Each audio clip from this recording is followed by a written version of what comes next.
Sean Diddy Combs was on the scene of one of the most high-profile rapper assassinations in history. If you're thinking someone should really make a documentary about his life, he's already beat you to it. It made me appreciate life, and it made me want to do things for the greater good.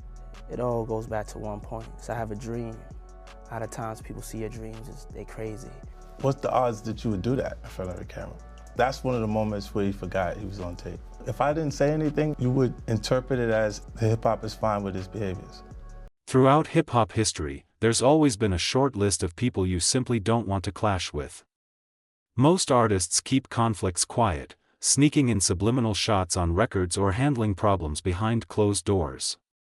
But then there are those who move differently. They turn beef into a public event, airing it out boldly and unapologetically.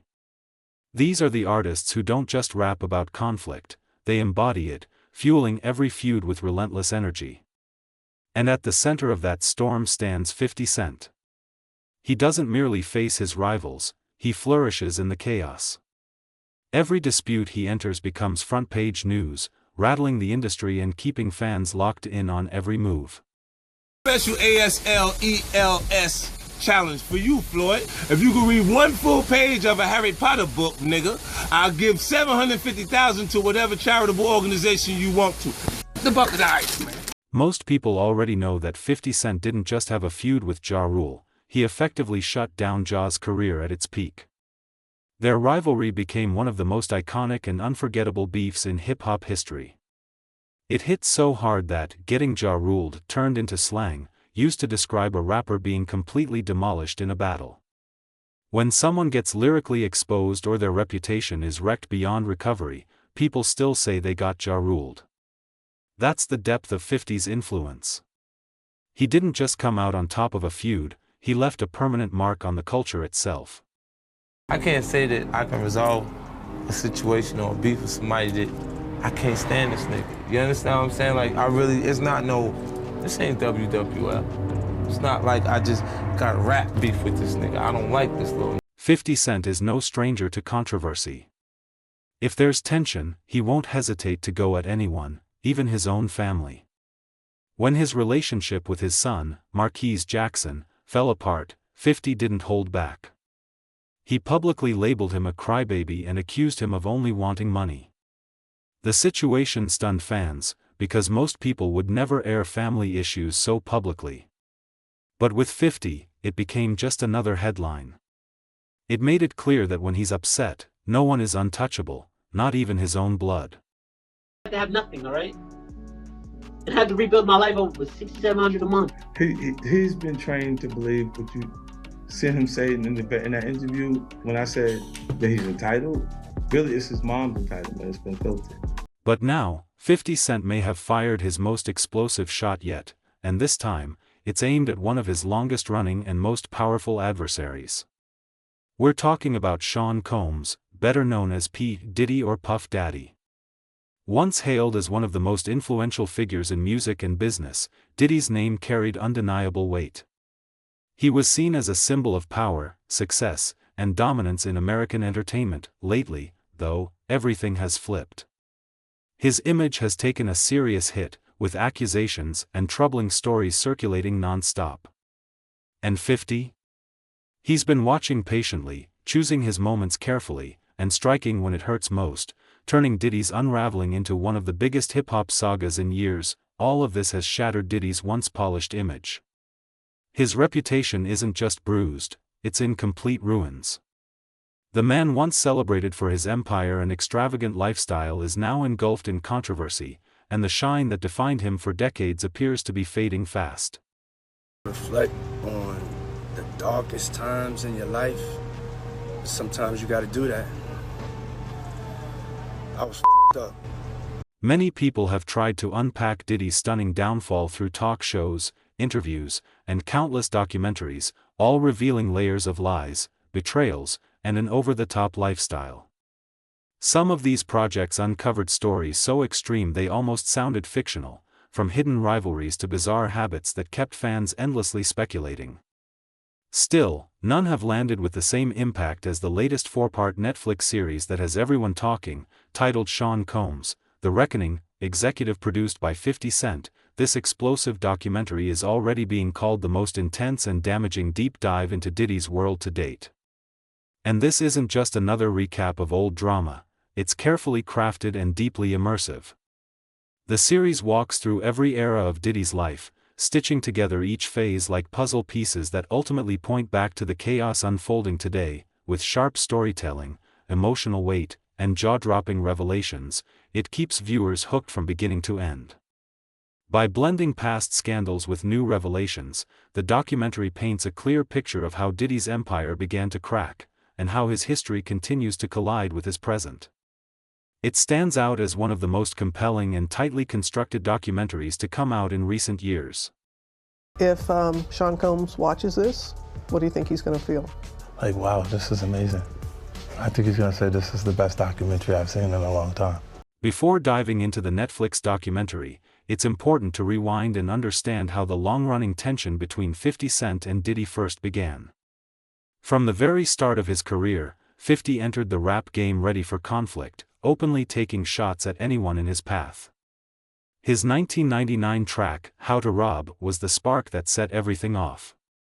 On that record, he didn't hold back, calling out some of the biggest names in hip-hop, including Diddy. It wasn't just a diss track, it was a declaration.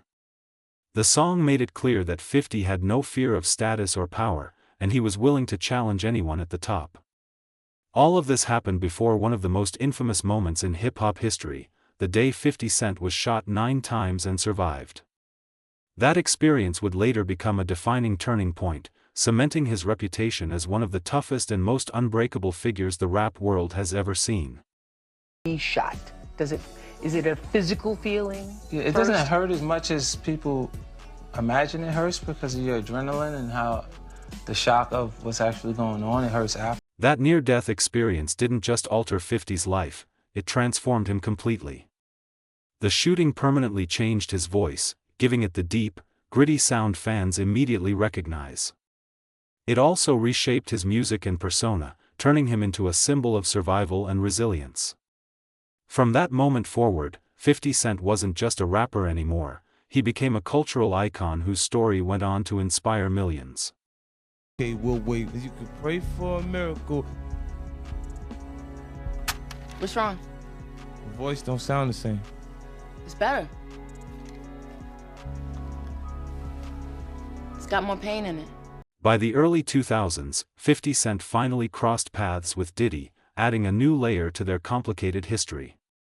According to 50, he was ghostwriting for Puff during that period, quietly putting together lines and hooks that later showed up in Diddy's music. This wasn't just an offhand claim, it's been backed up multiple times, including publicly by former Bad Boy and Def Jam artist Shine, who confirmed 50's account. That revelation made people see their relationship in a different light, realizing that before the rivalry and tension, there was once a brief moment of creative collaboration between them. Why don't we go shopping or some shit? I mean, I pay for it. And I was like, what the fuck this nigga just say? I got the fuck away from him because I was like, this nigga fucking, wait, this nigga just tell me he'd take me shopping. Well, there's a little fruit, Puppy's a fruit pie. This is where things start to get complicated. Shine, who later confirmed 50's ghostwriting claims, eventually had his own fallout with 50 Cent, even going as far as calling him a federal informant at one point. But back when they first crossed paths, the dynamics were very different. At the time, 50 was still mainly known in New York, while Shine was one of Diddy's key artists at Bad Boy Records. According to 50, he wrote Diddy's verse on the track, Let's Get It, a claim he later revealed on his Guess Who's Back mixtape on the song, Not Like Me. He even slipped in a clever line hinting at it, hoes be like, 50, you so witty on the D, like they heard I ghostwrite for P. And he didn't stop there.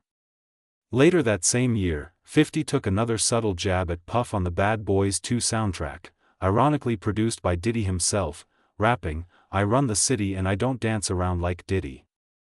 At that stage, the tension was still lighthearted, more playful than hostile. But things began to change when 50 started noticing behavior from Diddy that made him uncomfortable. He later recalled an early career moment when Diddy offered to take him shopping, an offer that caught 50 off guard. He joked that it felt like something a man would do for a woman he was trying to impress. That interaction left 50 questioning Diddy's intentions, marking the start of a stranger, deeper divide between the two. I asked 50 about that. And he said you did the same thing to him. You asked him to take him shopping. Yeah, I thought he needed some clothes. What? I'm a nice guy. Yo, why are you and Fifth just... Hey, yo. Why y'all not... I mean, y'all can't see it. No, we can't see it. Y'all can't see that he loves me? But see... You really, hold on, you really think that's hate? You really, when you really break it down, you've been out here a long time. You know he loves me. I don't think he like it. Because P. Diddy be wanting the body, and you gotta tell him no. 50 Cent later joked that he viewed the moment as Diddy testing boundaries, almost like he was feeling things out to see how far he could go. He compared it to Diddy dipping his toes in the baby oil, a slick metaphor 50 used to suggest Puff was gauging his reaction to the unexpected offer. The story quickly became one of those odd anecdotes that added to the intrigue around Diddy's behavior and gave fans even more to speculate about. Curtis Jackson again. You guys know, without a doubt, I promote vitamin water the best. Vitamin water! None of those other guys will do that. Not long after 50's remarks began circulating, Diddy finally responded, and he did it in his trademark confident fashion.